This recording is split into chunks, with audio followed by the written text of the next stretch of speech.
Commander Zixrath scrolled through the contract offer on his neural display, his 4 eyes widening with each passing line.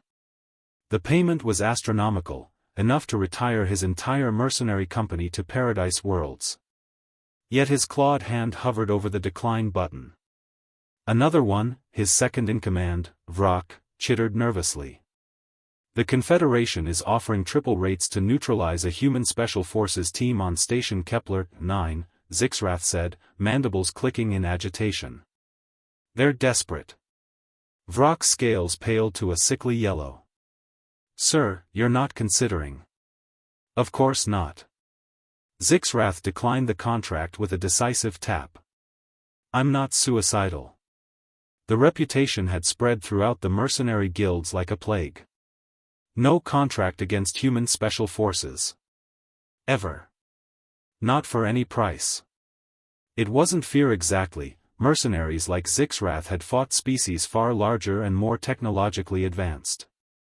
It was something worse, the realization that humans operated on fundamentally different rules. 3 cycles ago, the Ktharn Reavers had accepted such a contract.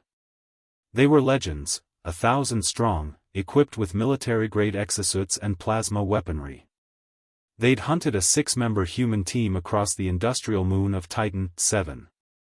The humans had no reinforcements, limited ammunition, and were outnumbered 166 to 1. The Reavers never reported back. When the Galactic Council finally sent investigators, they found something that defied military logic.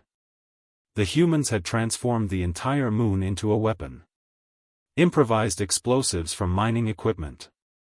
Traps constructed from maintenance tools. They'd hacked the station's life support, turning it into a maze of death where the Reavers couldn't use their thermal vision or enhanced hearing. But what haunted Zixrath most was the final recording. It showed a human sergeant, bleeding from multiple wounds, dragging himself across the floor. He should have been dead. Every mercenary in the galaxy would have surrendered or died with honor.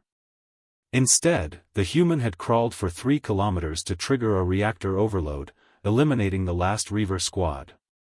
The human's words, translated from his native language, had become infamous. They should have brought more. Zixrath had studied human biology extensively after that incident.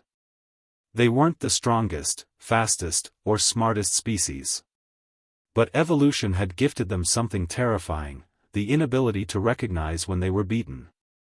Their adrenal response didn't just heighten awareness, it turned them into creatures of pure, calculated violence. They felt fear but fought anyway. They acknowledged pain but ignored it. They understood death but refused to accept it.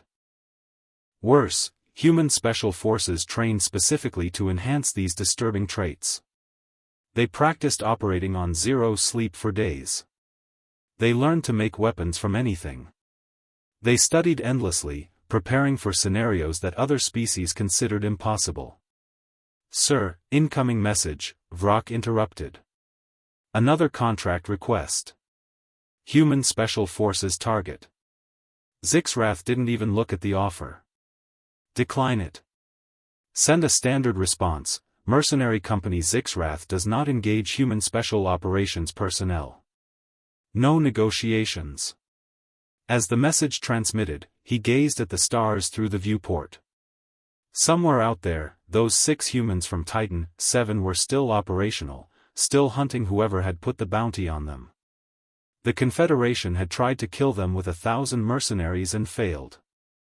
That's why professionals like Zixrath refused the contracts.